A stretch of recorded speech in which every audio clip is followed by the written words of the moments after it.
Good evening, everybody. Good evening, or this evening rather. You are here, and because we got a little different setup going on. You are here this evening with a good friend of mine. We're going to bring him in a second, Anthony Davis of the Davis System. And, we were going to debrief about the inauguration and things like that. But over the past couple of days, it's become even more important that we need to debrief about the not just the inauguration is the ceremony. It's everything that the inauguration empowered this administration to do, and things are very, very interesting right now. So we're going to bring Anthony Davis in. Do me a favor and hit that like and share button. We are originally going to focus in general, but without talking to him, I sort of titled, and I'm going to go ahead and continue with this series. I'm calling it the Black Men's Poly or Brew, Political Brew, or Poly Brew for short. If you're familiar with politics, there's Boston Poly, Mass Poly, National Poly, White House Poly, things like that. So without further ado, I'm going to bring my brother in, the incomparable, impactful founder of the Davis System, Anthony Davis. We're going to go ahead and, we're just going to employ all the bells and whistles tonight. But Anthony, how are you, man? Because I know you, I can tell and see. You look like I look when I'm in Miami. Because people like, where you at? You're not in your usual setup, so you can tell you're out of town. What's going on, brother? I'm good, man. We've been texting all day, but I've been traveling from Boston to New Mexico today, and it was a trek. Had to go through Chicago, got delayed for about 2 hours, so it's been a day. But I'm excited for this conversation for sure. I absolutely am excited about it, and so I'm going to ask you, first thing is. I was interested in where you were going to start, honestly. So we didn't prepare at all. But, I started by saying that the inauguration is a ceremony in which it's the transition of power. It's something that is a tradition in this country for hundreds of years, centuries, I believe. Yeah. Or at least decades, multiple decades. And we know that in, 2020 or 2021, particularly on Inauguration Day, that was not the case. And so let's talk a little bit about the significance, because there was a lot of chatter. I got, a couple of people wondered why I was watching. AP came on and said she wasn't going, but she was going to watch the speech. And so just your thoughts around the inauguration, and feel free to wrap it up with what was said at the inauguration. And then you and I did text about the post-inauguration speech. So show's yours as far as the inauguration. So where to start? So I actually want to take a step back and start the night before. The rally the night before at the Capital One Arena. I'm from DC. Most folks who may not know, I'm from the Washington DC area originally. And so all of this stuff taking place in my hometown is always kind of just triggering. I will say that.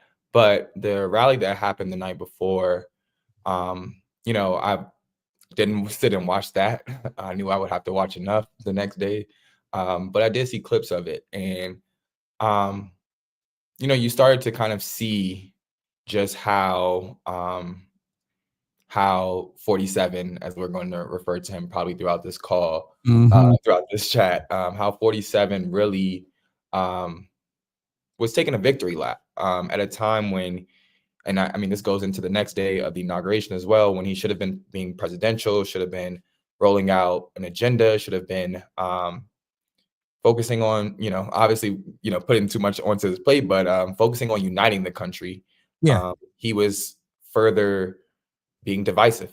And, the night before, talking about how smart Elon Musk is and how he knows these computers and these systems so well, and almost hinting at the fact that there was some foul play in our elections, when so many of us have, especially on the Democratic and progressive side, admitted and given that it was a kind of not fought back and pushed back that it was a fair election. And so for him to kind of go up and say that night before, why? Yeah. And less to just rub it in, and less to just show us that you are above the law, which I think is a he has shown us in multiple occasions in multiple ways, and he will continue to do so. And so as we went into the inauguration day, I totally agree with you. I when you said that, my ears kind of perked up because I was like, it is very much so ceremonial. But if you're someone like you and I was talking with friends throughout the day as well, by the time the inauguration was over, you were spent.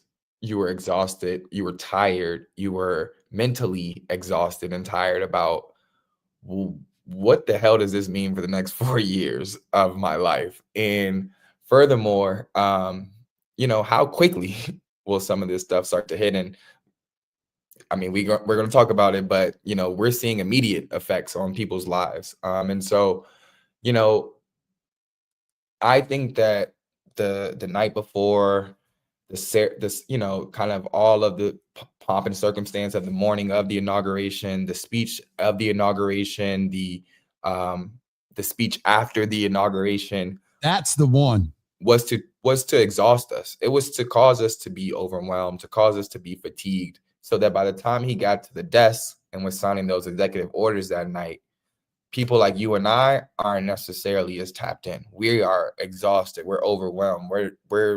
I need a nap.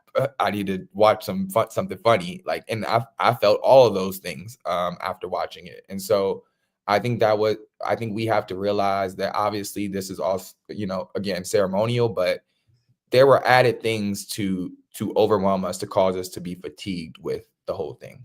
Let's just name that, away from the impact of what his ability is, messaging, calculated, strategy, immigration from years ago.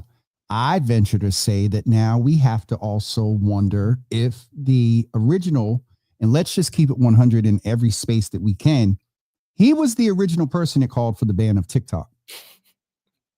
You laugh and tell me what, because we know, but in this, and we're going to get to really being intentional about a Black man's perspective with all of this, but let's educate where we can. The TikTok thing, I think, was similar to immigration, that he did that for the purpose to be able to put that narrative out, about the cats and the eating the cats and the dogs and all this other stuff. And so, your thoughts, even in reference to TikTok. Yeah, I mean, what I'm not a TikTok user, but one of the things that I said the day after was that, I mean, TikTok went dark for not even 24 hours, 18 hours. And if you had the power to restart and to turn TikTok back on, you had the power to make sure that it didn't go dark for 18 hours. So you did that, to your point, to be very intentional about not only when it goes dark, we're getting a message that says President Trump is doing all of his efforts and doing the things that he can to reinstate TikTok. And then once it is reinstated, you get a message that says, thanks to the efforts of President Trump, TikTok is back. And again, like, that piece is a preview. So now, Come on. We had Amazon CEO there. We had TikTok CEO there. We had Google CEO there. We had Facebook. We had everybody except fan base. Was everybody he? except, and we at some point we need to talk about that. And Blue Sky is now probably going to be the revolutionary. Snap's not really in there. But you have now. And Tim Cook was there. I meant Apple was there. So can I give balance and play a little bit of devil's advocate? A Tim Cook, out of all of them, I would, because of his stance and commitment still to DEI, I give him an observation of some grace that Apple business, you still want to, be able to have access to business, and because Apple is what it is, and then Google is the Droid platform. So I get that he's the only one that you might not, whatever, be suspect about, which makes me think about the Bitcoin concert. So we're going to stay focused. But you have to. I think you have to have a healthy level of skepticism, and I don't want to scare. I like the way that you said that, healthy level of. Yeah, like I don't want to scare people. I don't want us to be living in fear.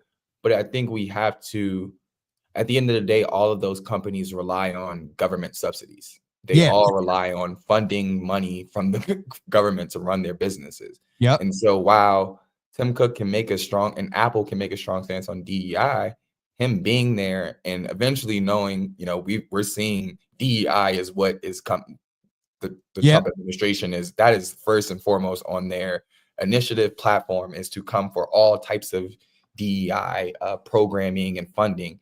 And so, it's interesting right now, but I think to your point, like at the end of the day, he is the president. And so these people need to be present. But it bothers me that all of these people, they're not just there, but they seem to be, for lack of better terms, in bed with him. Like they are back on the daises when his own cabinet isn't there. We have CEOs of tech companies behind him, billions of dollars in net worth there. And they are getting a preferential seating over members of Congress, over your cabinet, etc.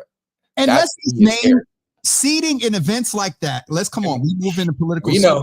Seating in events like that, are prominent and whatnot. And so it's important that we pay attention to stuff like that, because that was observed, by the CNN commentators and whatnot as well. So let me ask you, the talk a little bit about, while we're staying on the importance of social media, there's an ability. So he's a businessman. There's an ability now, Anthony. You're controlling 3 of the largest platforms. We know where X is. At some point, I'm taking notes here, because then we got to talk about, the man and what the signal and stuff he did the other day, the dog whistle. Oh yeah. Of that. And so the social media control of the big 3 is there. I made a statement a few minutes ago that with that in mind, that fan base is Black owned. Isaac Hayes III. What are your thoughts? Are you familiar with? I did go and join the other day. Newt was like, you need to join fan base. And because I'm getting ready to leave X, he's like, you need to join 2 more, because social media for me is huge. I'm about to drop down. And here's the other thing. I was approaching 4,000, let me not lie, 3,800, well, close to 4,000, 3,800 on Twitter. After the election, can I tell you that now my Twitter is down to 2,900? So, my point there is, Newt was saying that I needed to check out Fanbase. Are you familiar? And what are your thoughts as far as it being Black owned and he's not at the table? Do you believe that is going to be our new Black planet? I hope so. Okay.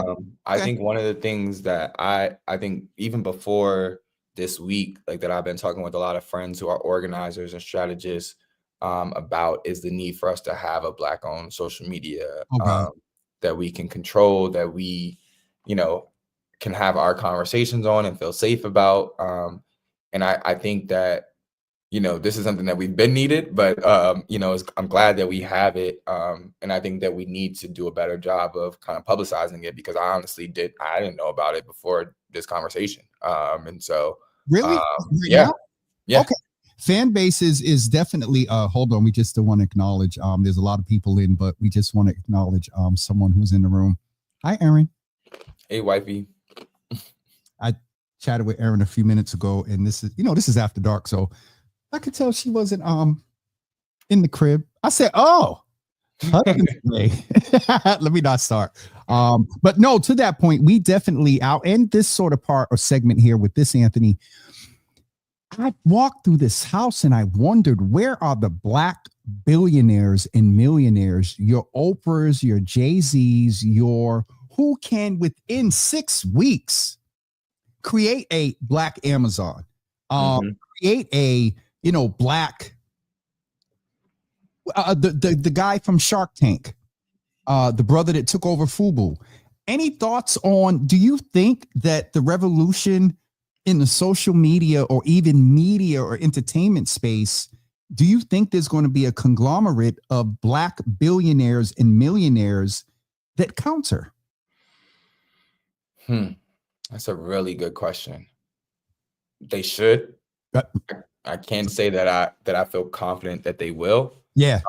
But I think the media space as a whole is going to change over the next 4 years, especially like if we use presidential elections as a marker.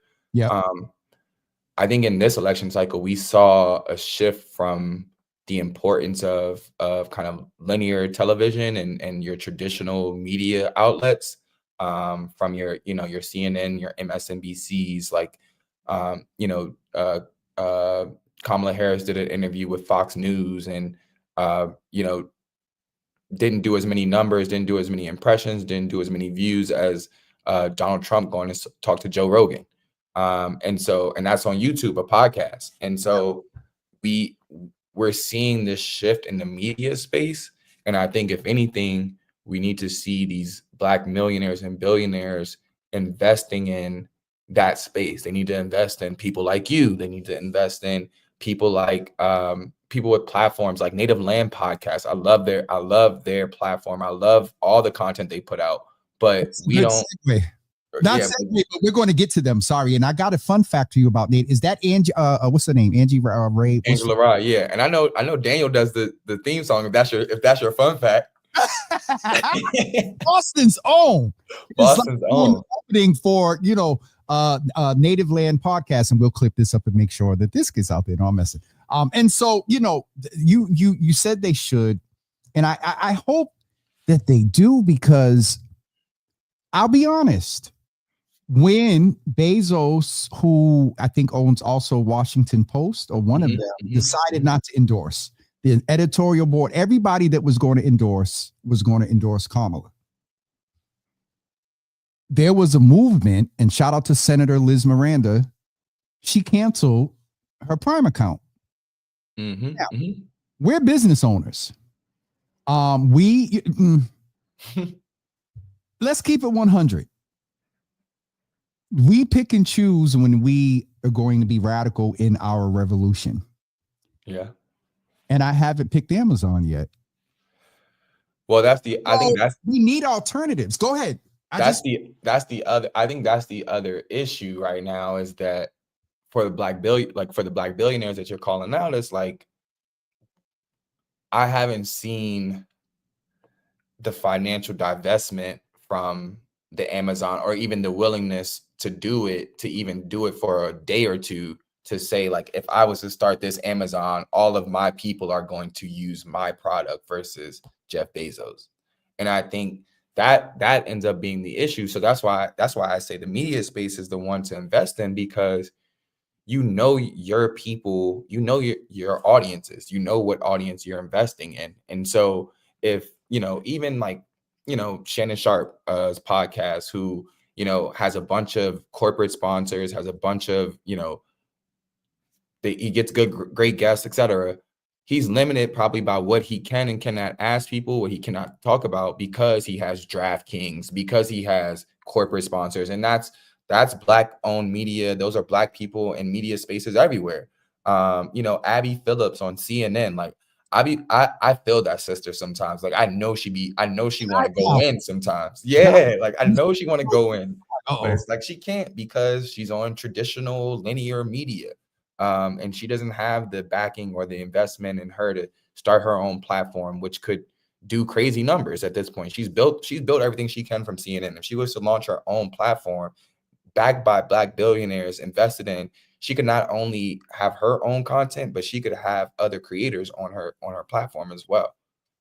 And so, to that point, of star power, I just, so I made the example of Amazon, and then there's a couple of other, spaces where you would just hope that your Jay-Z's, your Oprah's, your LeBron's, your what's the brother's name? Light-skinned brother out of the West Coast.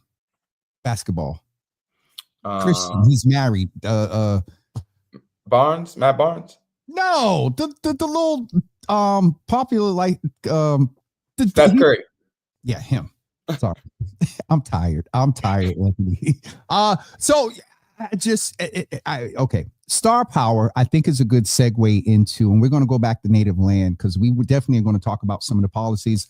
Over on Instagram, Keys Rachel wants us, and shout out to Thaddeus that just joined as well. Arver, Lasagna, and a lot. We're locked and loaded, which is Daniel and his wife. Star power.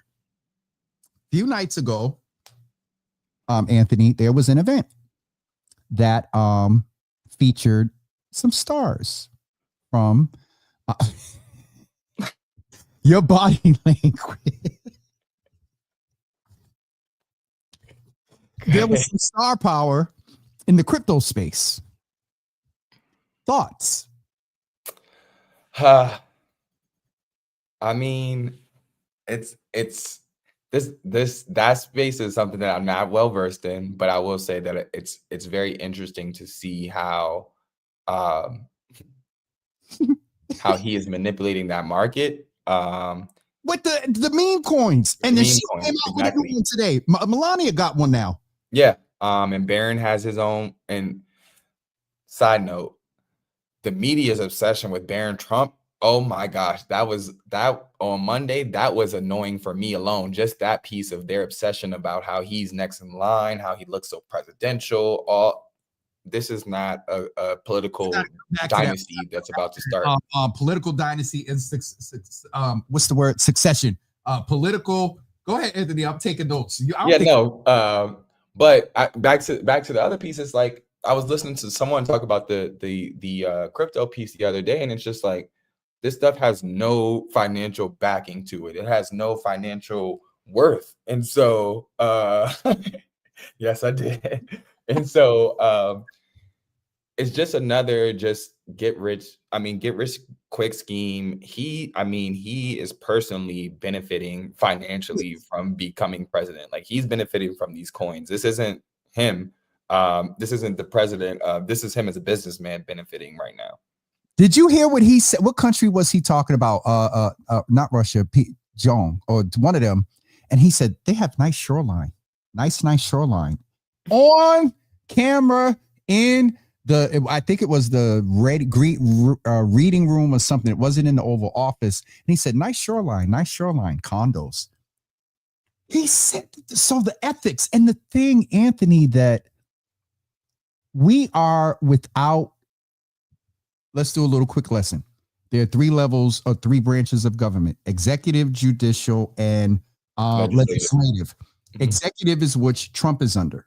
The president. The legislative is the Congress. And then the judicial is the Supreme Court and our court system and everything that falls under that. He think about it.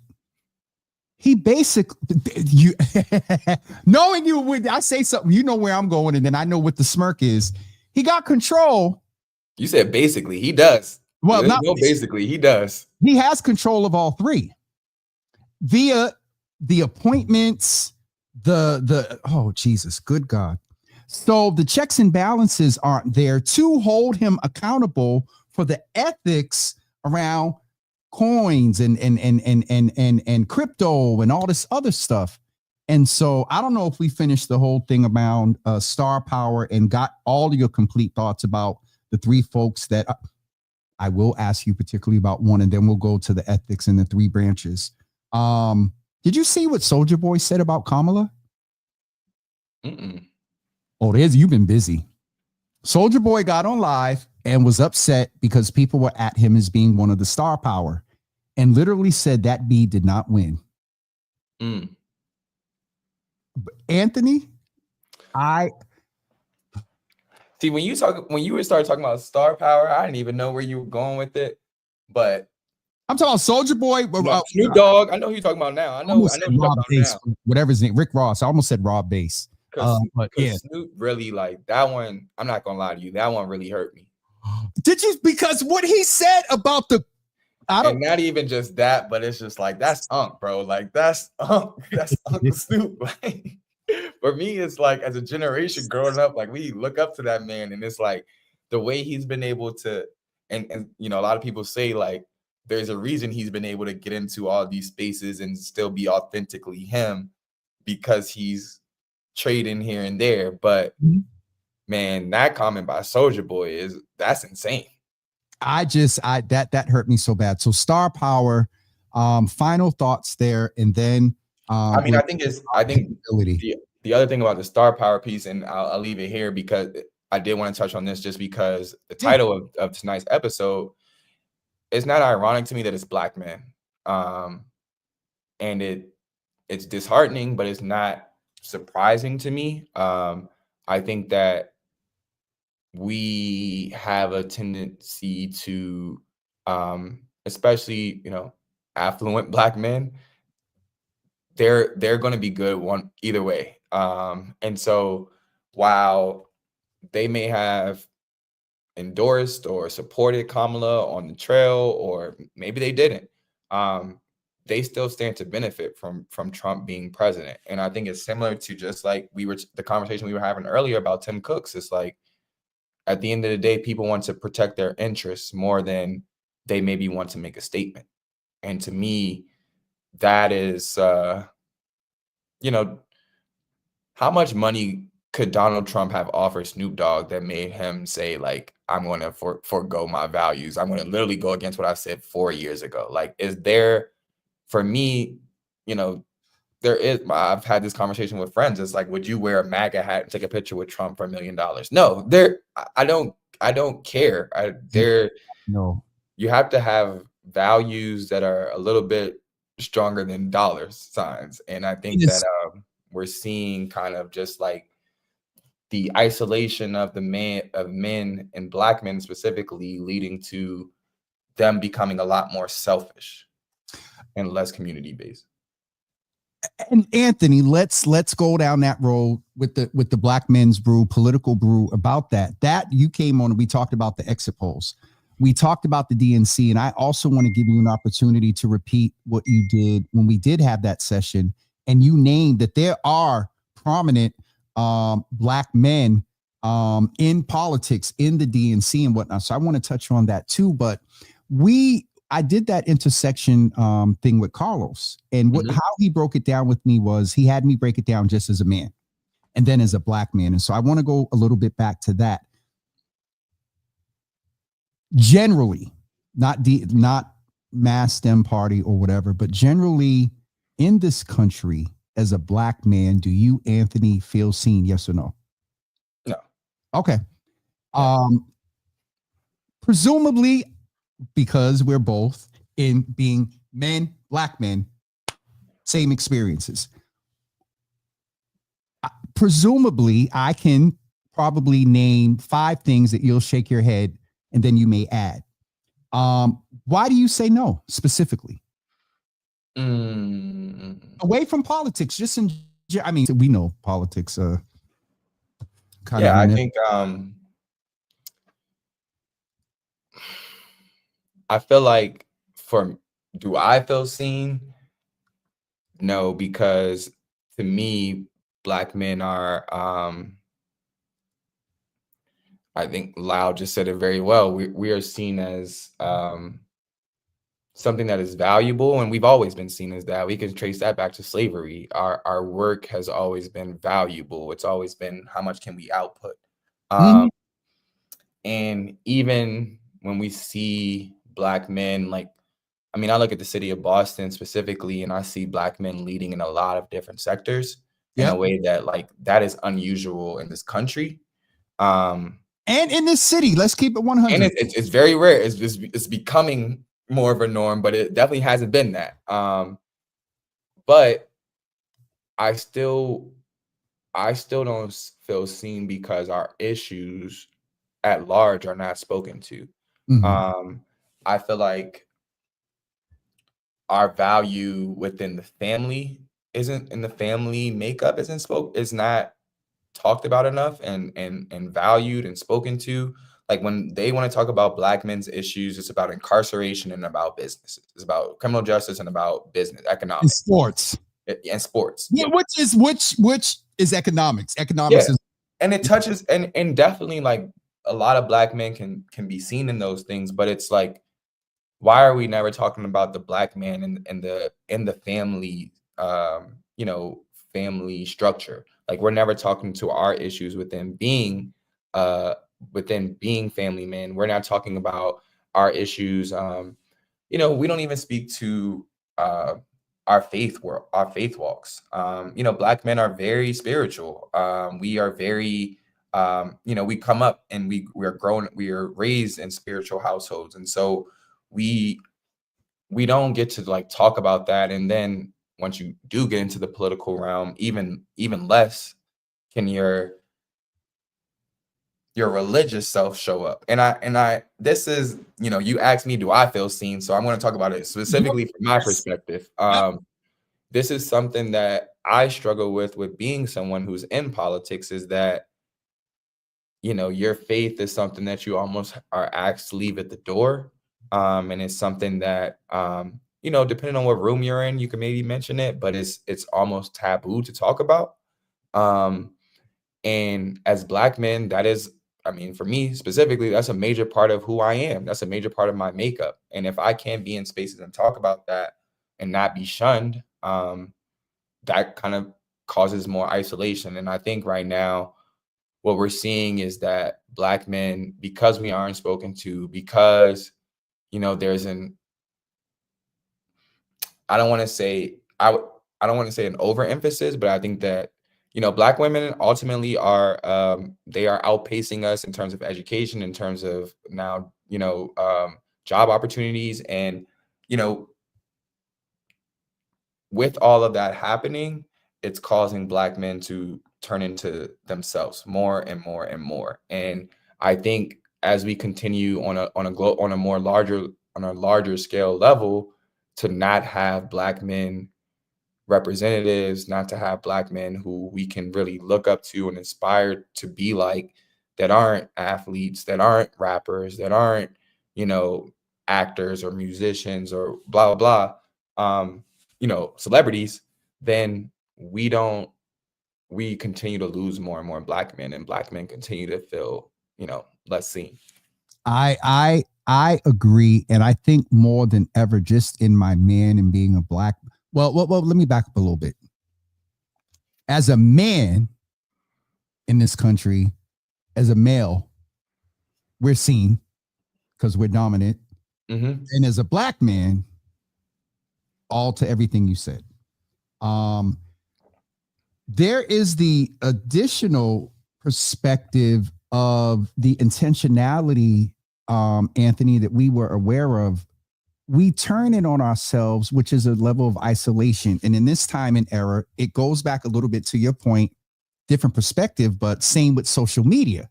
We're in isolation, and keeping in mind that we were the number one targeted population for what? Misinformation.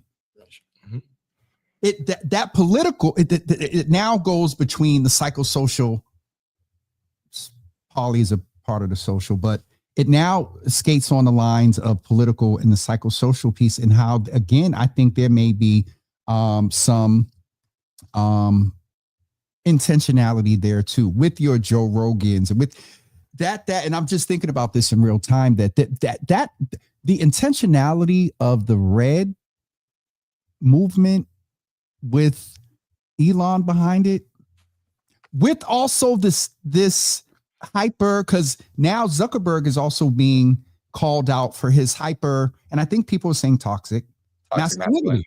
And let's also name, Anthony, that for men, that term has now given us pause generally, because for some men it says, if I express, I'm not talking about hurting nobody, I'm not talking about being verbally abusive, but if I'm Tim Walls-ish, LeBron-ish, if I'm, you know, I don't know who was a brother that was out in the I don't know, forest and all that other stuff, I don't know, but if I'm that type of guy, am I toxic? I'm talking about a brother, not Black man. I know, not Popeyes. No, no, but I'm saying confrontation. So Ian said that confrontational, you know, is the word, not violent. You know what I mean? And I get, you know, what he's saying there, but I don't understand how we're expected to be this strong and whatnot. We get accused when we do, rightfully so, turn in on ourselves or turn into ourselves, we isolate. But then if we, it's a black man's conversation. There's no space for us to share. Peter said that to Peter from Peter Brondo. Mm-hmm. He said that today from the commission. He was like, bro, because and prayers for him and his family and with the Cape Verdean community. There's been, he said, like 30 deaths. And so there isn't a space. And if there is, we still go in with our guard up. Because if I feel like, if somebody says something and I feel like crying, well, I wonder if, dudes are going to judge me if that's soft. If I, as a 53-year-old man, need a hug because I'm just going through it, is it a safe space? So we got to be intentional and think about that as well. And our sisters are in here, but I'm good to see the brothers in here too, Ian commenting and whatnot and checking with folks over on Instagram. But I didn't mean to get too far off there, Anthony, but we don't feel seen. And this election, with the powers of influence, we didn't see our issues at the forefront. Yeah. Even with, and then I'll shut up. Yeah, even with, no, you're good. I was just going to, because I want to make sure that when we did that post-election show, you broke down and named some names of some brothers in the party from Baltimore, D.C., West, all due respect, Governor, was it Wes Moore? Moore, yeah. Mm-hmm. Okay, I got it. See, I'm all right. I won't call by his first name. I don't know him like that. But, thoughts just after all that sort of scramble commentary. Yeah, I think that as black men, and I think, hey mama, I think as black men and as people in general, taking it as black men, but I think people in general are starting to realize that neither party necessarily has their best interests in mind. Can I pause? Go ahead. The brothers within the Republican Party that went for Trump. I mean, at the end of the day, to your point, nobody was speaking to our issues. And so I think a lot of people went with who they thought would practically deliver for them, who would be closest aligned to them.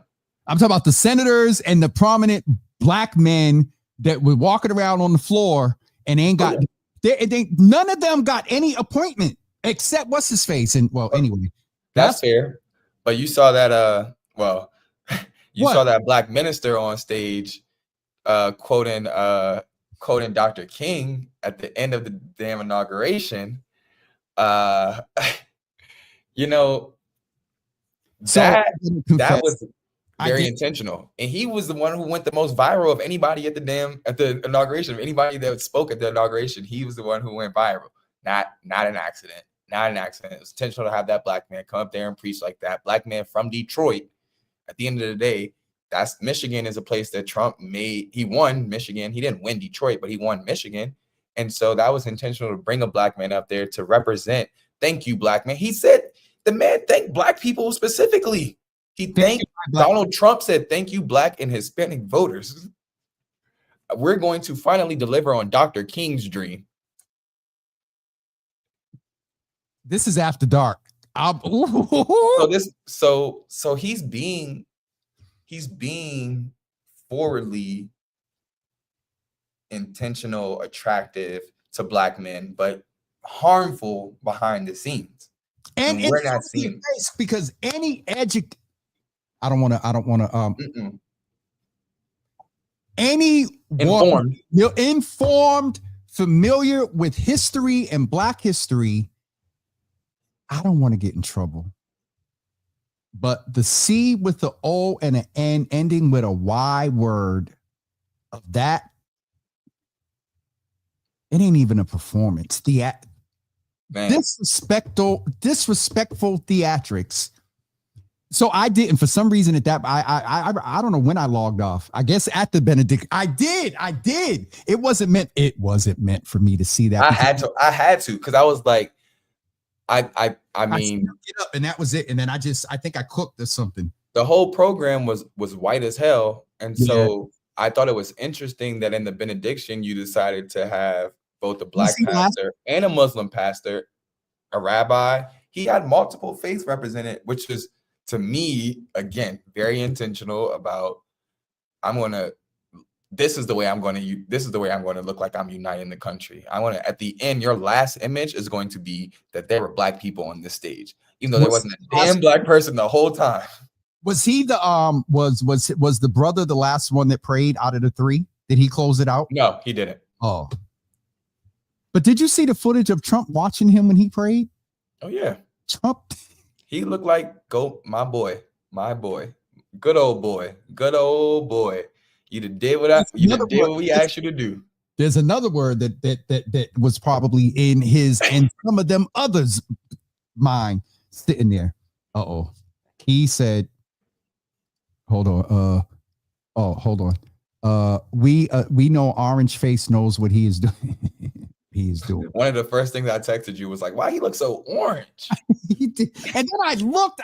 Oh man, I want to make sure I cover something you said a few moments ago. In this space, and Anthony, we're gonna have to figure this out. And our sisters, most of them get it, but we can walk and chew gum at the same time and name the fact that it is a fact. Black women are probably still the number one majority of entrepreneurs. Black women, they're just dope. And so it's a fact. And we're not inferior to that, nor do not respect the hustle and everything. But we can also name, it could just be a numbers thing, it could be whatever, that we are a little bit outnumbered when it comes to like success stories. Yeah, you know, and we can say that and still promote and raise and support, protect our Black women at the same time. Absolutely. I think it's fair to say that, Malcolm X said this a while ago, and it's still true today. And I've seen Black women quoting this, that the most disrespected person in America is the Black woman. But I think it's also fair to say that the most feared person in America is the Black man. From opportunities to systemically disenfranchising us in a way that I think is even different than what happened to our sisters. Stripping us from our families, causing us to work jobs, to work fields, to do things to provide for ourselves and for our families in a way that we didn't want to. And that has continued to today, where Black men are taking jobs that they don't want to because they have to provide, where they're doing things where they can't maybe go out and stoke out to do this entrepreneur thing because society and the patriarchy says that they have to be the provider. And so they can't follow their dream. And then as two Black male entrepreneurs, sometimes being a Black man in an entrepreneurial space, that same fear shows up in clients and potential clients and prospective clients have to think about how they're going to work with us, how they're going to talk to us, if they feel comfortable working with us. I've been in rooms, and my therapist says this all the time, and I think I'm not 100%. It's not going to go without us. That y'all hear what he said? Hold on, Anthony. I just did that very casually. Yes. Say that part again. Say it again, sir. So my therapist says all the time, yes, sir. Which I think is so true, is that, and this goes to your point about we can chew gum and we could chew gum and walk at the same time, is that, Aaron is going to get me into rooms that I will never be able to get into. Mm-hmm. And that is because, to an extent, there isn't that same fear. There may be they may look at her in a different way in terms of, oh, I don't know if she can do this coming in, versus like me, it's like I'm at defense. Like it's that. And it's like, and her, I mean, obviously her personality it aids to that, but I think in the same way, we see it happening in business every day, where there are women on, like, I hate to say it like this, but you can check two boxes by saying you hired a black woman owned business versus just a black owned business. Two things there. One is I got to be honest and say that when you first said Aaron can get you in the rooms, I'm thinking, local. Aaron's, community based, been here, and that. I never thought about the fact that you got to think about, okay, who's going to represent us if we're going to try to get something. You got to do a little bit. If I can keep 100, you're going to do a little bit of research on the website, see what the board is, see what the dynamic is. If it's more women and it's white women, you're more than likely going to have Aaron be the lead.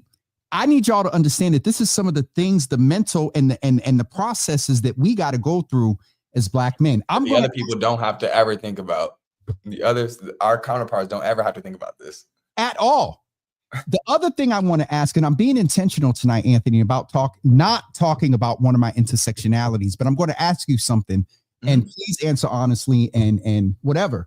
Do you feel that you said check two boxes? Guess who else can check two boxes? Do you feel that you're at a little bit of a disadvantage, even with some of more attention being brought to the LGBTQ community? Yeah, absolutely. I mean, I would be lying if I didn't say that. What'd you say? I was poo. Because to Anthony, as a black man, and we're going to leave this subject here because this is generally black men, not the other intersectionalities. I can own that I get a little bit of and let's also name, because I said this at the church the other night, I'm high yellow. Racism is also based on my perception. The darker you are, the more at risk I am. Let's keep it 100. And so let's name that you, as a brother of darker skin and a little more melanin, I almost said something. It's a black man, it's just so much that we deal with. So then now you are who you are and you understand, and there is no malice around two facts. Anthony, these aren't opinions. Yeah, two things can be true at the same time. Yeah. These are facts. So I had to make space for that, because as a black man, I don't know, one day if you call me and you get a call from the equal rights, and you be like, yo, James, man. Can I bring you on board so you can check this box for me real quick? Like that? That's crazy, man. I shouldn't have to do that. No. Now, I try to be balanced with equity and whatnot. That's real. But in general, so Anthony, you see a contract, you got to do the research, not only in the RFP or something like that, but you then have to go look at the board makeup, look at the staff, and determine whether it's going to be me and Aaron, or is Aaron going to make the call? Aaron's going to do most of the talking. And then you said something also, a little fairness to our sisters, because we talked about LGBTQ for a minute, and then women, and then we're going back to men. I want to come back to LGBT. Yes. The other piece with Aaron is then she gets the bag, but then does it reverse if she going to be able to execute? Because she's a woman. Men, so we talk about black men, but I just needed to name. Yeah, and I think to that point, sometimes it goes opposite, where it's like I'm the one who maybe is having majority of the conversations, and then it's like I bring Aaron in, and now they're looking at her like, oh, is she going to be able to do it? And it's like, this is our business. You got a recommendation about the Davis system, not just Anthony. Not Aaron or Anthony. Yeah, and so whoever came to you told you the Davis system knows what they're doing. So whoever in the Davis system is working with you is adequately prepared to take care of whatever your needs are. And that's a little plug right there for the Davis system. But I also want to. I want to be to your point about being fair.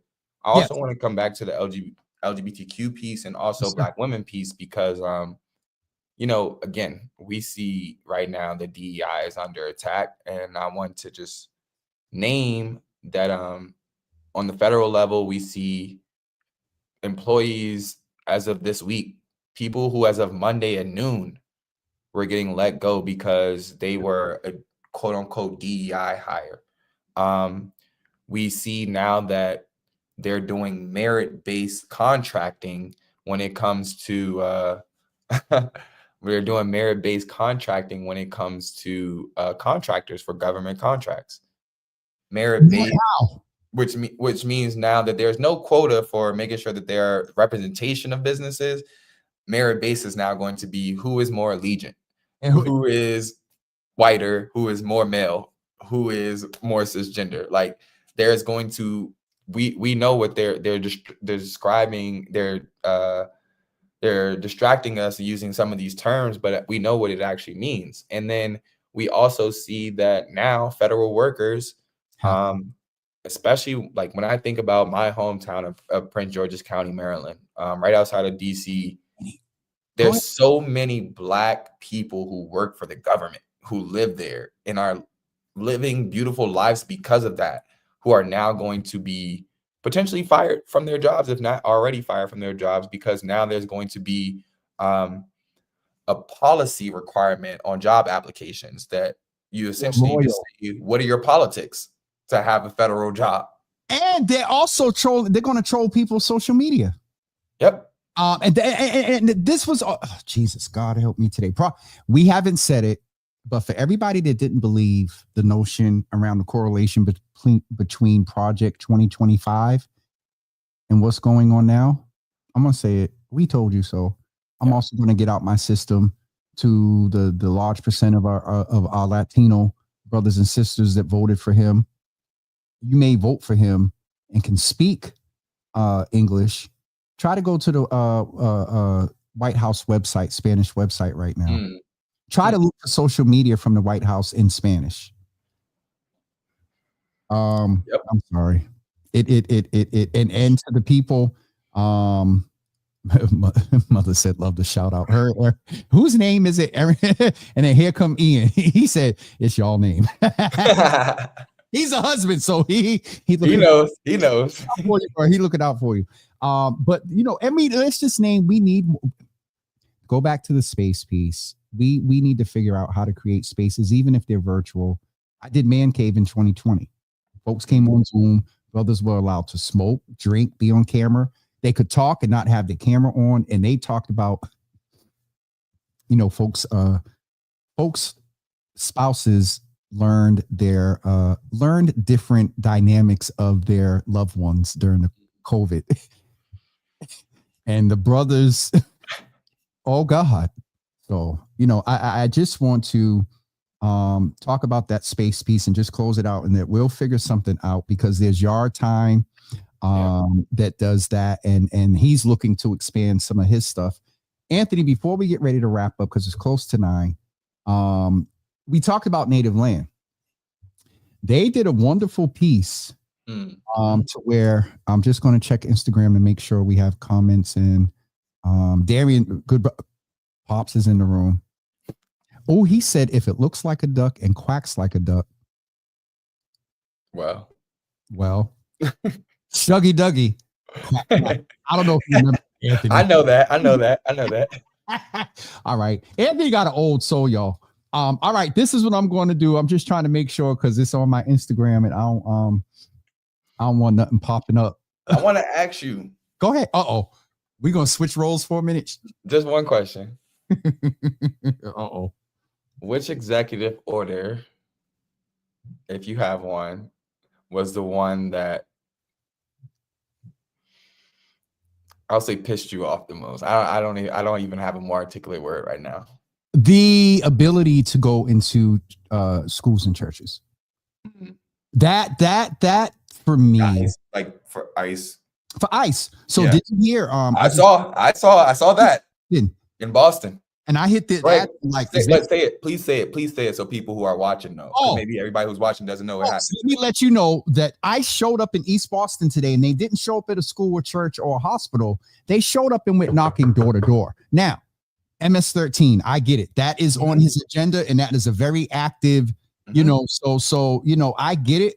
But the fear of the people in East Boston, anybody that's Haitian, Venezuelan, or there happened to be a residual pickup during that MS-13 pickup, and that's something that they talked about, which is like somebody who was there with them at the time, who's not affiliated with the gang, who was not on their list of people that they were looking for, but does not have citizenship, got taken away. And so my EO, EO is the term that folks, executive order, that people are just using now because there's so many.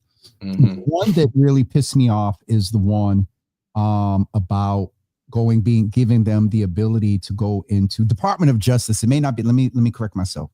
That's not an executive order. Department of Justice gave ICE the ability to, but through some executive order of whatever. And then one of his executive orders, did you know he referred to a law from 17? That Make America. That's what. Jesus God.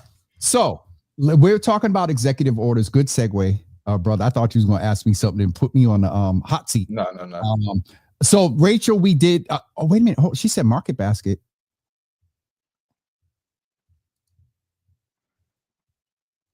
Oh, Jesus. Chelsea. Oh, Jesus. Our governor said that we gonna protect them. Oh, hold on, because you froze. So you said it, but you froze, so we couldn't see the face. When she said in the interview that we weren't a sanctuary state, I think because we're in Boston, we kind of took for granted and presumed that because Boston's a sanctuary city, we just knew. But let's keep it 100. Governor Healey's a little traumatized. She already had to fight his whole first term. She was litigating every day. Yeah, and you see, A.G. Campbell is a part of it. Yeah. He was on CNN today too. It was so there's a conglomerate of AGs that are doing this. Also want to get up to Letitia James in New York, Black woman as well. Democratic AGs, which we have a decent bench of, they are on the front lines of this fight against Trump right now. Jasmine Crockett. Oh, but black people, but no. We talked about black men. We're going to get to some general executive orders and whatnot, so we can talk about the sisters and whatnot. Jesus God, I just love her. She don't hold no cards. Yeah, she does. I got to reach out to somebody from AP's office and be like, yo, can you connect me with somebody from Jasmine's office? Okay, I want us to get focused because we want to talk policy. Let me ask you. What was the EO that pissed you off? He was on. If y'all know Anthony, he knows. I know Aaron is cracking up. What was yours? I have three. Sorry, I couldn't choose one. You good? This ain't the day show. It don't have to be one. Go ahead. Yeah, one is pulling out of the Paris Climate Agreement.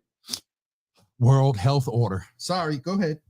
Those both kind of go hand in hand, but the climate piece, and ending the Green New Deal is just, again, a denial of science and what's real and what people around the world have accepted as the reality and a global solution we are no longer a part of. So that to me is, climate change is one of the biggest existential threats to our lifetime right now. It's snowing in Houston. Yeah, it's freezing in New Mexico. I don't know if it's supposed to or not. Freezing? You got a hoodie in New Mexico. I don't. New Mexico is right above Mexico, so I would think it would be nice here, but it's cold. You mean above the Gulf of America? Gulf of America. I won't say that's one, but that was up there. The second one was the gender identity. There are only two genders thing really did that one hit me because I think that especially as a Black man, like I think and this is me speaking freely. Yes, sir. The idea around transgender folks within the Black community is a very confusing one. And as somebody who is both political, progressive, and works with transgender folks, I do take it like I take that mantle on. I take that mantle strongly when Yes, sir. when my friends, cisgender friends, are being harmful, even in just our group chats amongst other cisgender men about trans folks. Because if I don't do it, they may never experience that. And for me, that was like that the executive order wasn't the first time we heard that. I listened to I was listening to some of the confirmation hearings, and some of the Republican senators were very poignant to ask some of the nominees, Yes. are there how many genders are there? Mhm. They would say two. Yep. Um, and I just worry about so many people who, at the stroke of a pen, felt not only unseen, but felt Mhm. like their life is in And, danger. and and and and this is, I thought you were going to mention this. It's probably in your head, and just we going to articulate it, that you go back to this thing with Slades and whatnot, and I still say that some of the response, and I have to do the disclaimer, everything around the sanitation, all that other stuff, I get it, but there Mhm. was a notion that because it was two men, whatever your thing was about the lewdness of it, there was a little extra energy because it was men. And I had said to someone, I said some of the brothers probably would have not been as public had not Trump been reelected. You get the Mhm. context of that, the emboldenedness. So when you talk about our trans community being in danger, um, that's very real, because where you might have been a little reserved because the law is focusing in civil rights and all that other stuff, it might give you a little reserve before you go out and do something stupid. Now you got Yeah. potential to be celebrated. I mean, someone said one of their worst EOs was the pardoning of the insurrectionists. Oh, And yeah. That was my third one. go ahead. Sorry. No, no, no, go ahead. No, no, go ahead. No, because I mean, again, I I'm very compelled and driven by story, and by Mhm. people's stories. And the night of the inauguration, after Trump signed that executive order releasing those folks, they had one of the DC police on, who was there working on January 6th. The gentleman who was tased and was Yep. unconscious, and now he left a book. He wrote a book, but you watch those people today. I think no, yesterday I watched some clips of them folks getting out of jail, out of prison, and there's not a remorseful soul in them. There's not. They they can admit that some of them can admit that what they did was wrong, but they don't blame Trump for it. They don't see that he egged them on, that he Use them. was the person. He used them. Very good word. That he used them and abused them. And some of these people have been locked up for. I mean, I watched people get out that's been locked up for basically since Biden took office, 3.5 years, and they still have no remorse for what they did that day. And that man gets death. That officer who was there and got tased and went in and testified on the January 6th committee, that man is getting death threats. His family gets death threats. His mother gets death threats. His mother had human feces thrown at her while she was raking leaves in her lawn.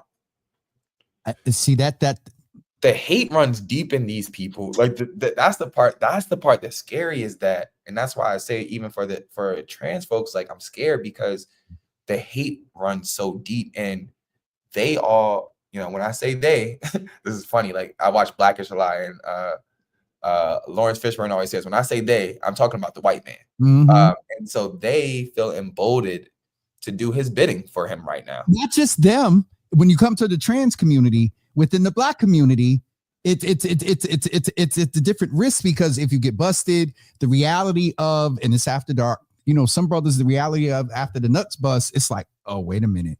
And then they get fearful. And then in the moment, so, all of that, Anthony, and then not only no remorse, the other R word, retribution. Like they're now the leader of the I was gonna say, what's the boys? The Proud Boys. And now they're like, it's one of the reporters asked Trump in the presser, uh, can I also name, he's become poised. He's better. He's Become, better. He's better. and that is, people don't understand the danger. He's poised when he's scripted. Now let's call it out. We haven't necessarily talked that much about it. That speech after the inauguration, That one that was unscripted, and he just went up there and got to talk. He got to rambling and was not. No, that was incoherent. Who he really was. Yes, that was incoherent. That wasn't poised. Yeah, he did that one at the Capitol for history's sake. There's a little shade there because did you see? Now here we go a little petty. Did you see certain times when Joe Biden was like, "Yeah, you wanted to know he was in under breath going bullshit," and then he did the crucifix. Yeah. Oh Jesus! It anyway. I want to go back to a couple of things. One is Anthony, black men that are in the Democratic Party that are killing it. Name them.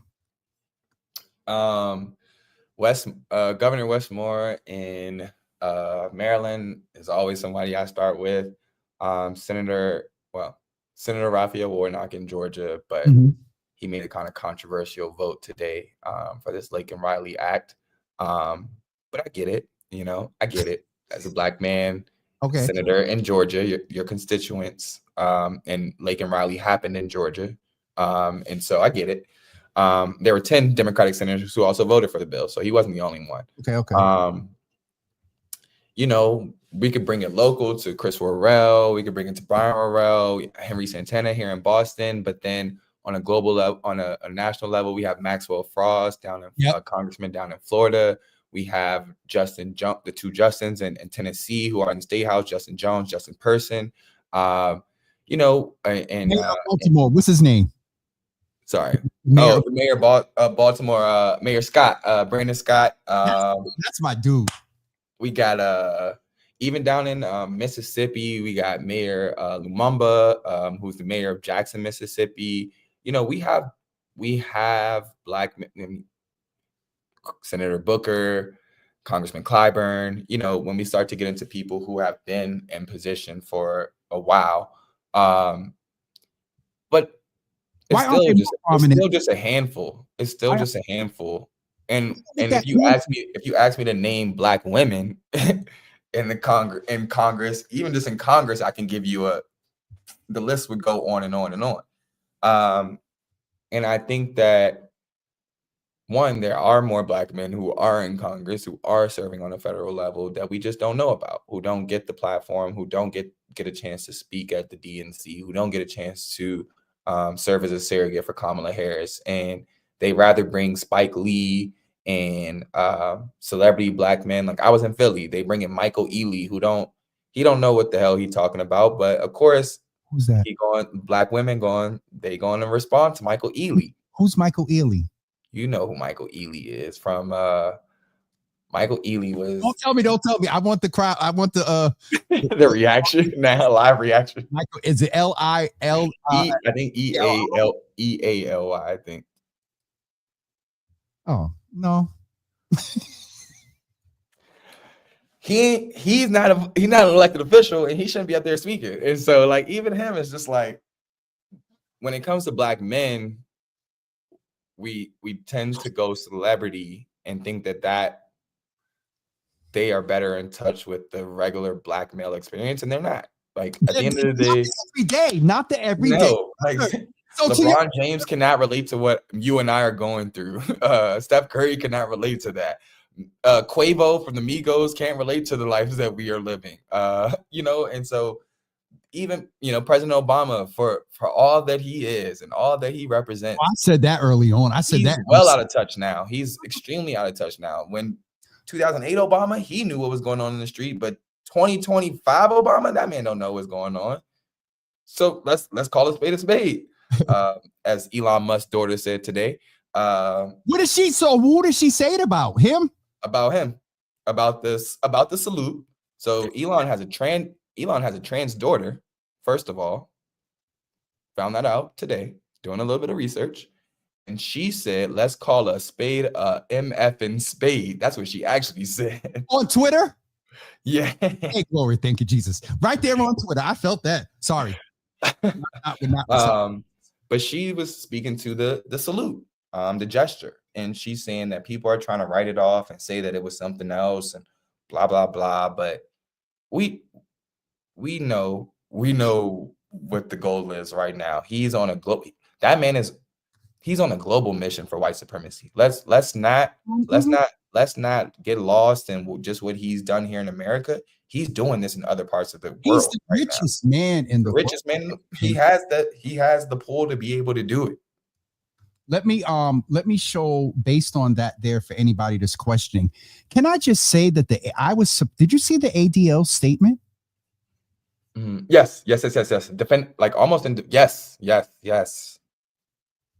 I was frustrated with that. But let me let you know that what a paper in from a German paper said about Mr. Musk and his salute. Oh, Jesus. Okay, this is a new format. Hold on. I was about to say, you want to zoom that in, brother? Not only zoom. I'm like, where's the Jesus? Full screen. I had to go full screen. Hold on. Let's just do this. It still won't. All right. Well, I can read it. You can read it. It says that this is from a German newspaper. The article titled "A Hitler Salute is a Hitler Salute is a Hitler Salute." They do not show Elon's Nazi salute, the blue that you see there, because it is illegal to publish a Nazi salute. Illegal. If they didn't consider it the salute, they would have shown it. I'm going to take the German's word on this and not that of anyone trying to tell me I misunderstood. Come on. So, come on. What did his daughter say? She said, let's call a spade a MF and spade. MF. So anyway, we named our black men. Let's close. I want to not forget to just do a quick review of of the executive orders real quick. Shout out to Native. What did I do? I think I moved the whole picture folder by mistake. Where is it for native land? Let's go through the executive orders. And so it's not perfect, but I think the share screen may work a little different. Anthony, hold on. Let's see what happens.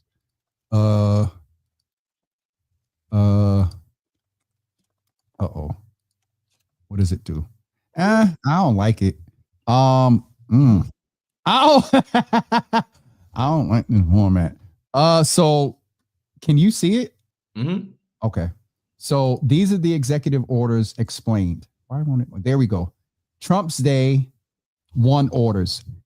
Breaking down day one executive orders and how they can harm you. Trump wasted no time making his waves. Okay, let's just go to the orders. What is executive order?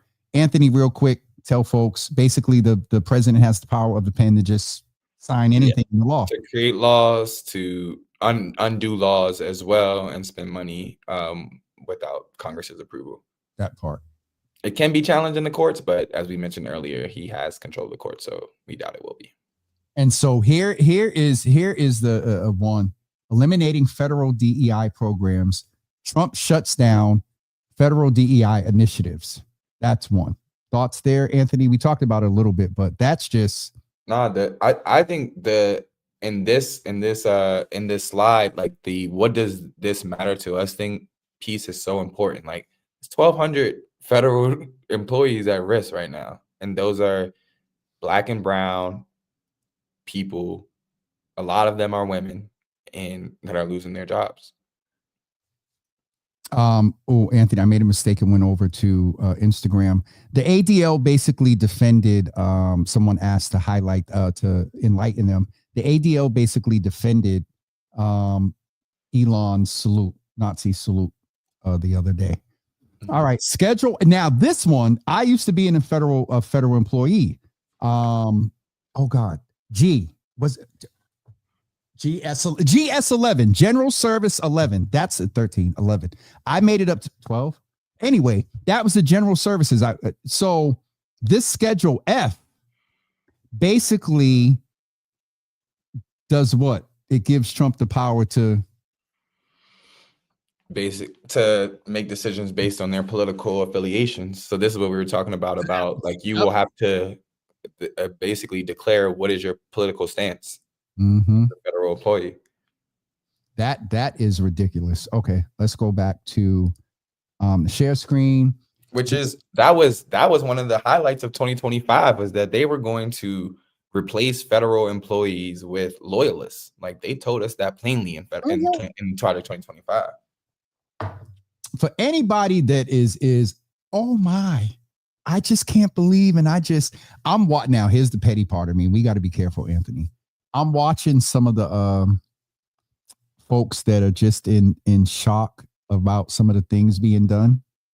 And I sit there and I said, Lord Jesus, help me not to laugh. Mm-hmm. I need that insurance. What do you mean? You voted for him. Dismantling Biden era initiatives, which is DEI and climate change. Mm-hmm. It is so evident that this is it. I want to see if something happens in DC with climate change and something happens to the White House. But because you got to remember that the White House, similar to Boston, that's around a lot of water. Oh yeah, not far from it. Yeah, at all. Federal death penalty reinstatement, restore executions, expands eligibility, expedite cases. Off the top of your head, Anthony, do we have an idea of the top demographic on death row? Black men. I'm willing. I don't have to do a lot of research, but I'm willing to say that. And it's definitely Black Americans, as it says there, 41% of death row inmates. Oh, it said it here? Yep. Oh. Black Americans make up 41% of death row inmates, despite being only 13% of the population. I wish the screen was bigger so they could see me looking in. This is the one that, I've seen these, Anthony, and all of let me say something to because we talked about faith. Let me say something to our faith community around this issue around abortion rights and, transgender. From a mental, whatever your philosophy, and if it's influenced, by faith and religion, I need you to understand that there is a mental health impact on the human dealing with this. And I still venture to say, Anthony, that if Christ was here today and ran up on somebody transgender and they was going through something, he's not kind of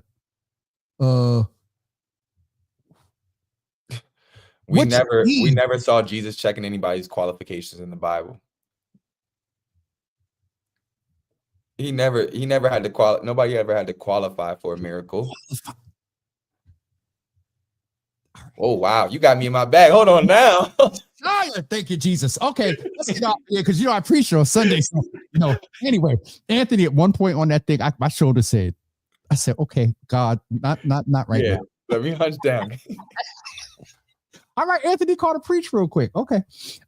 Travel visa restriction. Now, this was a contention because the H1, HB1.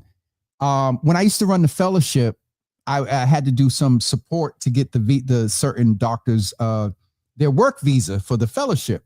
Mm-hmm. They switched up on this. Elon convinced a rump dump to switch up on this because Elon wants people from other countries to still have access to this whole AI thing. So this any thoughts on this one? Refugee, like visas, refugee admissions, like I mean, you saw those images of that one woman who was literally had an appointment scheduled at 1 p.m. to become a citizen, and it got canceled. Oh. She was an hour out from her appointment and it got canceled. My first thought there, Anthony, was that we're going to unfortunately see, along with violence, we're going to see those that die by suicide. I mean, when I brought up my fear for the trans community, that's the number one fear. It's not about anybody else. I mean, they are the fear of them being harmed by outside people, yes, but it's the fact that you're not seen. It's the fact that you're not seen and that you're not only not seen, but you're being erased. Your identity. And again, Anthony, whatever the beliefs are, imagine if the mandate and the EEO came out and said, there's precedence for this. Constantine, I venture to say that Rump's grab to make that bishop apologize, he's strategic and calculated, a low key, not Catholicism, but you know, the Anglican Church is controlled by the king. Sorry. So I'm sorry, Anthony. Anyway, immigration enforcement expansion. And we see, let me show y'all, for y'all that didn't see on Twitter, let me show y'all what happened right there in East Boston today. I forgot. I can do it right on. Well, we're showing this. Sorry. This happened right in our city. I need y'all to see that right here in Boston, a sanctuary city. This is what happened out in East Boston. And then the Real Boston Media reported that ICE was in Chelsea. You're there with your children, going grocery shopping. So the mental health of the trans community and also the children and for me, who's going to work the black jobs and the brown jobs that these immigrants are working right now? Because it's not going to be the white Americans. And it's certainly, and you know, we got a whole bunch of pride. You know, even that the slide before this one, it pointed out the fact that Nigerian Americans contribute $14 billion annually to the U.S. economy. $14 billion. And they are a country that is going to be under attack. The African. Yeah. Muslim and African countries are going to be under attack. This one here. The birthright citizenship. So Vance's wife, was she going to get a pardon? She going to get clemency? Guess so. I mean, his wife is. She's a citizen, I'm sure now, but at the end of the day, Donald Trump married an immigrant, and it's okay. Ending birthright. That's still a part of this one here. We already talked about this. If y'all are tuning in, go back and watch the after watch once we. And there's people who are going to. I mean, just with that birthright citizenship, there are people who are going to lose their automatic citizenship. There are people who are being born or recently have been born who may lose their citizenship due to their parent status. I wonder if there's a retro, you know, is it effective? You know, when he signed it, Jesus God today. And let's talk about, I got to remember native land. This is in the context of black folks. I'm going to start paying attention a little more to these. We'll figure out a way how to snatch these and post. TikTok operations. We talked about this. That was a power play. So he is grabbing for, he's not grabbed. He seized the three biggest media. And I still say, Anthony, when I read that they would, first of all, I didn't know that the woman said what she said at the service. I sat there and I watched him and I said, he did good at being stoic. I got to give him credit. At the very end, he kind of, when the conviction, the Bible says, oh, where there's no conviction. This man has no conviction. The fact that he's calling for her apology, I said he's grabbing. He's aware of the model of the Anglican Church and that he's grabbing for some sort. He got Jesus God today. He got a Bible. If you notice in the inauguration, there were two Bibles.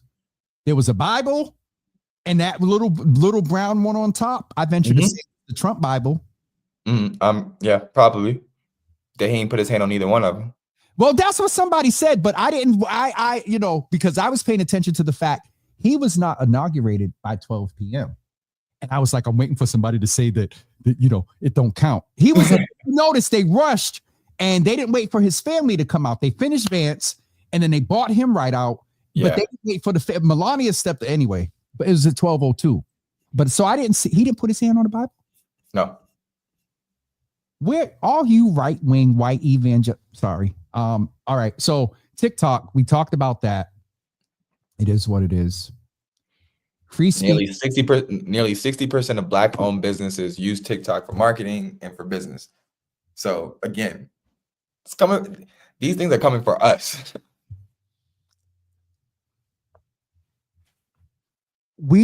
I am going to Anthony because I told you, because I put a post up today. Where y'all Trump supporters at? Y'all been a little bit quiet, and I'm talking to a certain population. Mm-hmm. They ain't been as active because their aunties and their uncles about to get deported. There are going to be videos from East Boston on social media within the next 2 days of people crying and upset. And at least 10% of them are going to be, but I thought that we tried to tell you. They probably voted for him. We tried to tell you, make me think of the brother that cussed the media out at the DNC thing. Mm-hmm. Did you see that? Mm-hmm. Mm-hmm. Did you enjoy it? Yeah. All right, Anthony, I'm going to speed up because I know you're out of town. And it's 9:30. UC members, y'all just hit a little 2 hour. It's 7:30 over here, so I'm good. Oh, okay. But you're still on our time. Yeah. Okay. This other one, free speech protection order. Now, this crackdown on speech accountability efforts. The order bans federal entities from moderating online content, mandates a review of past actions, and grants authority to investigate perceived censorship targeting those who challenge or fact check the administration.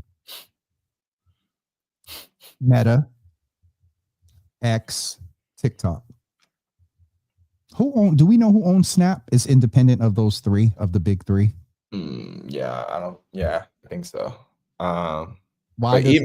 Even this is just like, this is basically like, if you dare to question, if you dare to fact check anything coming out of this administration, you could be threatened with with action against you.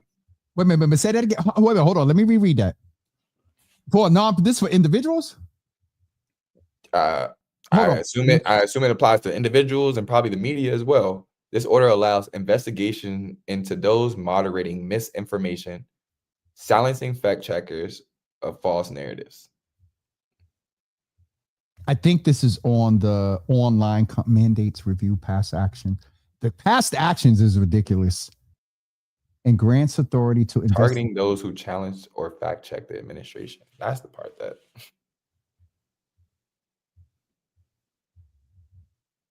I hope this is free. Wait a minute. All right, because you gotta be careful. You gotta be careful what you're posting now. Who? Me? If you doing it on Elon's Instagram, on Elon's X, you might want to be careful. Okay, give me 2 more seconds. And grants authority to investigate perceived censorship targeting those who challenge or fact check. See, when it said, so if you see what it said, this order allows investigation into moderating misinformation. But my thing is that, so basically it is coming for people who are coming for the misinformation coming from the administration. But the last silencing fact checkers of false. Oh, that's the intent. Yes. Sorry. These are everything coming. It's the false stuff that's coming out of the administration that they want to silence anybody fact checking it. What I did was I'm told you I'm tired. I missed the line and figured that the order allows investigations. I wasn't doing the what does. It was bad syntax. Okay. Y'all know Anthony's an English major. Ending misuse of federal authority, politicized review of federal enforcement activities. The order calls for a review of federal law enforcement and intelligence activities over the past 4 years with the stated goal of addressing misconduct and preventing perceived government weaponization. This reviews risks targeting agencies and individuals critical of the administration, sets the foundation to enable politically motivated retaliation disguised as accountability. This order may sideline real accountable efforts focusing instead on pursuing the administration's critics. Black Lives Matter, Urban League, NAACP. He's coming for it's my guy. Braggs, the district attorney in New York. He's coming for Letitia James. Like this is the political, this is what does he call it? The political adversaries or political opponents. This is the executive order to basically allow him to come after those people. That, and I just noticed, y'all, I wasn't sharing the screen on the last couple. That enough of what we said should bring you alarm and concern. This is my mother and Pops is on my mother and Pops and your mom. They on Pops is on here. What did he say? Can you? Oh, folks want the link. Okay, I'll figure this out. Trying to see Java with Jimmy in the Davis system to Davis Square. Oh, okay. We're being viewed in Davis Square. Pop said, I pray that everyone is prayed up. And here come Mama Java. Thank you, Jesus, for your comment.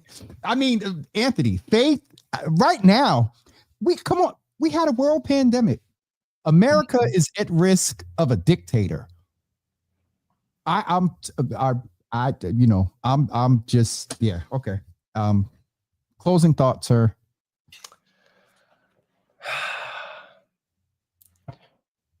Protect your health, protect your mental health, protect your mind, because there's going to be a lot of this coming over the next 4 years. And I think we have to keep ourselves joyous. I think find joy, find happiness. Know what are the things that you do for yourself for joy and happiness, because they are going to do everything they can to take that away from us. And so, my closing thoughts are, at the end of the day, we have to stay focused. We have to be aware. Like, we have to be aware of what's going on around us. But my pastor, he says that there's only one truth, and that's the Lord's truth. The facts, they change. The fact was that 2 weeks ago, President Biden was our president, and 2 weeks today, Donald Trump is our president. And those are facts that those are the facts. But the truth is that the Lord is still the Lord. And for those of you all who are of a faith tradition, who come from a faith tradition, that should give us the most solace of all, is that our people from Africa, through chattel slavery, through the transatlantic slave trade, through Jim Crow, through civil rights era, through the crack epidemic, through economics, through redlining, through so much S word, the Lord has always been our guiding, yes, sir, light, and he's always gotten our people through to the other side. And for me right now, that is the thing that I take the most peace in. But I know it's going to require some work over the next 4 years.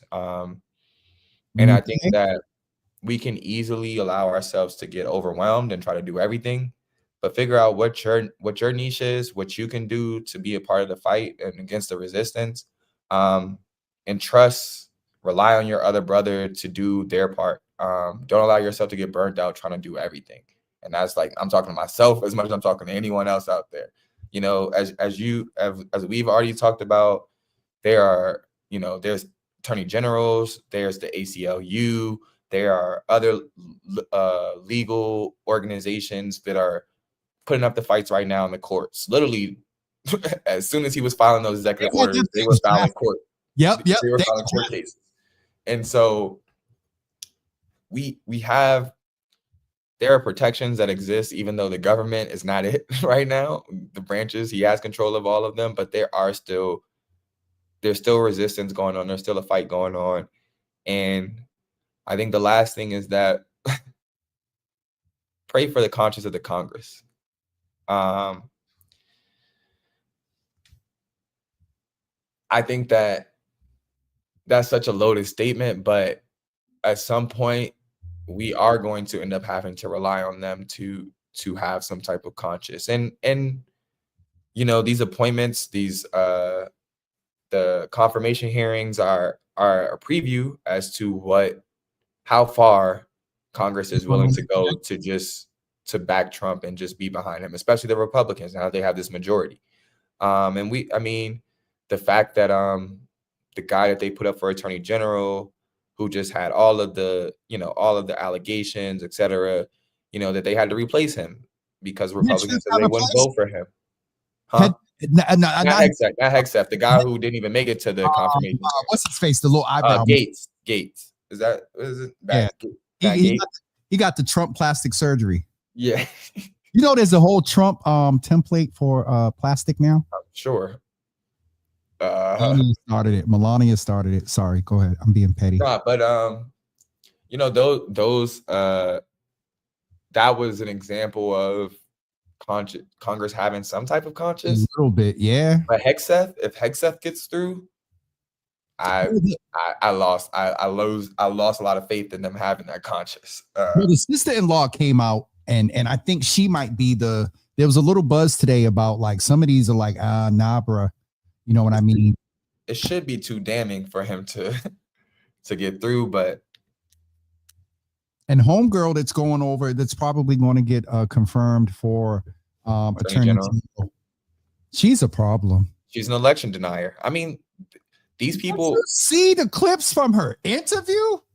I watched the interview. The whole thing. Oh, okay. Majority of it, because those things are interesting to me because I'm interested in the line of questioning. Like the Republicans are throwing softballs, and to me, it's more so what are the Democrats doing? And are they actually up there challenging them? Which in some of these hearings, they were not.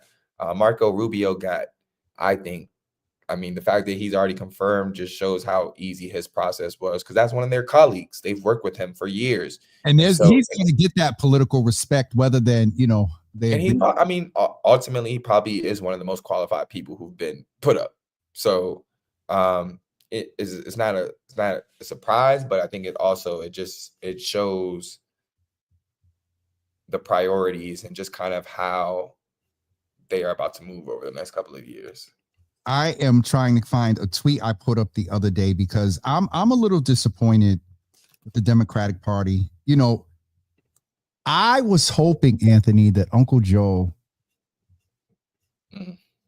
was going to say it has been proven that you're not going to protect. That's when Joe, was that when he did the crucifix or something, or the crossing, when he said to protect the Constitution or something? I just was hoping that he was going to, there was the thing also about Joe stepping down, making Kamala president so she don't have to process. AOC wouldn't get confirmed as vice. It was something anyway. Thank you for the thoughts, the final thoughts, but then also the contribution tonight, because Darian, our boy, now he's a little favorable toward us, but he would not. Naisha just joined. Gates, thank you, Darian. Naisha just joined from Pure.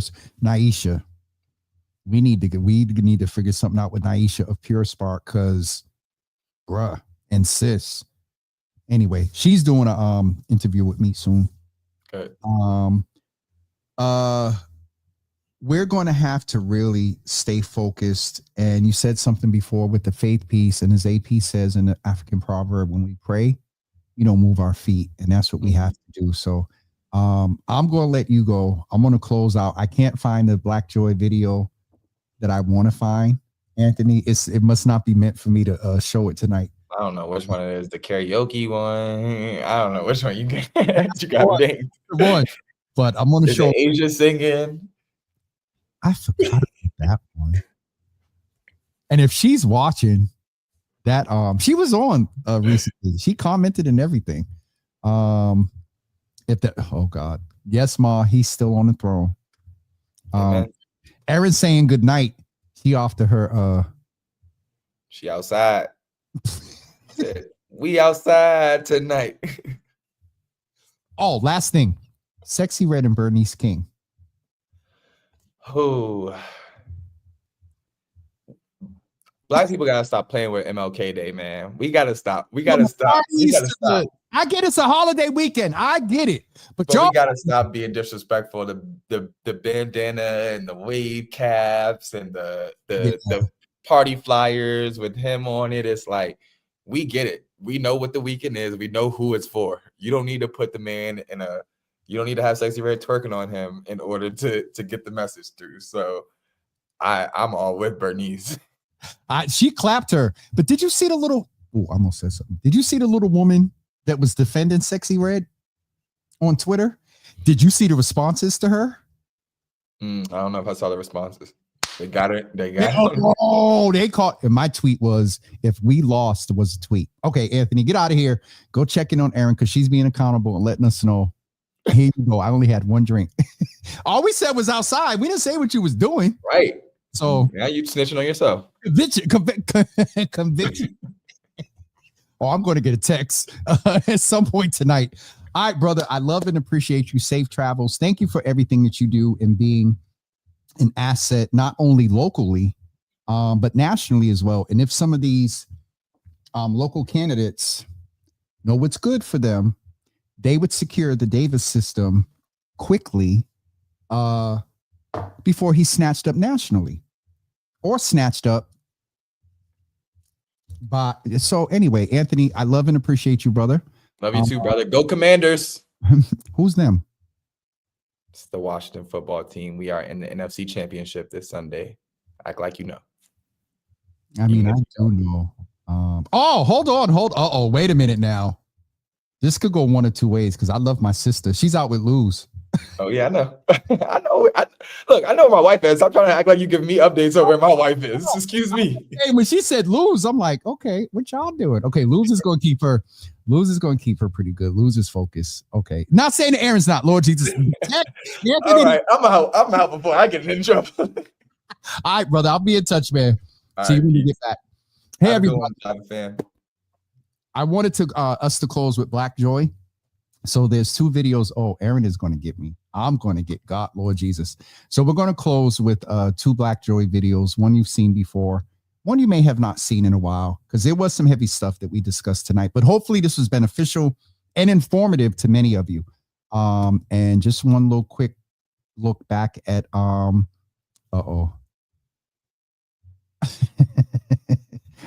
comments on Instagram. No, I don't care about the Commanders. That if they're not if they're not the Patriots and even right now. Oh, well, anyway. All right, y'all have a good day. We're gonna close out with a couple of joyful videos. All right. Microphone check 1 2. Here we go. Java with Jimmy live at the City Winery. Microphone check 1 2. How you doing? I am well. Are you? We just here to have a good time. We're here to have a good time with everybody, hanging out at City Winery. Coming to perform, and they're taking pictures of us. Some will do like this real quick. Really?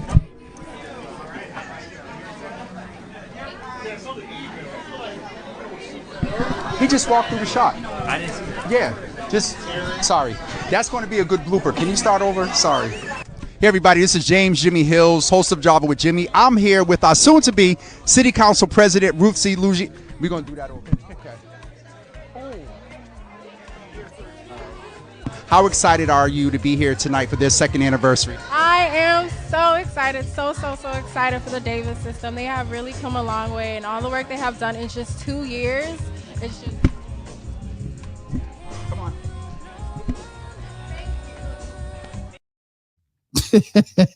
Yo, I was so heated when everybody walked by in the shot. So anyway, hopefully you got a chuckle out of that. We will be back tomorrow. I want to let you all know. All right, I'm going to be able to pull this off before we get offline. Hold on. Photos. No, it's in downloads. Hold on, y'all. I'm going to work this out. I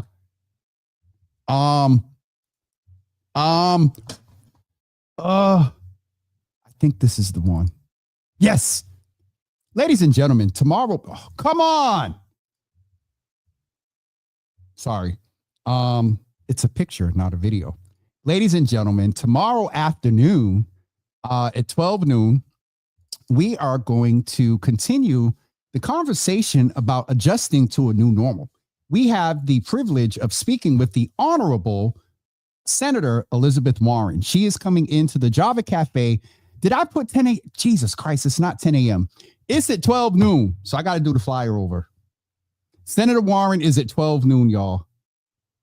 Tomorrow at 12 noon. There is no 10 o'clock show tomorrow. Somebody put in the comments, no Java at 10. Java will be at 12.